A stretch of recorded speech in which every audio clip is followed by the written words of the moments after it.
Welcome to the Slop Temple. We pray this video helps. You start by confirming essentials. Charge both devices, sign into your Apple ID on the iPhone, and keep Bluetooth and Wi-Fi on. Open settings and ensure two-factor authentication is active so Apple Watch can rejoin your account. Once done, place the watch near the iPhone and wake both screens. You'll launch the Watch app on the iPhone now to begin pairing. This immediate setup avoids later account and activation lock problems. You'll see a pairing animation. Use the iPhone camera to scan it, or tap manual pairing and follow the steps. Make sure to select Restore from Backup when prompted to recover Watch apps and settings. Pick the newest backup to save time.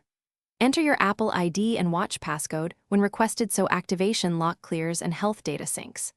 While the Watch restores, keep devices nearby and connected to Wi-Fi to let content download smoothly and avoid pauses. You complete personalization steps like adding cards to Apple Pay, confirming passcodes, and choosing watch faces. These finalize how the watch behaves. Make sure syncing finishes before relying on notifications or workout data, and check health and activity to confirm restoration. If pairing fails, restart both devices, sign out then back into your Apple ID, and attempt pairing again. This clears temporary network and authentication glitches. If activation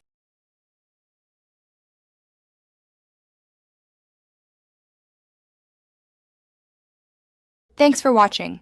Consider subscribing if we helped you.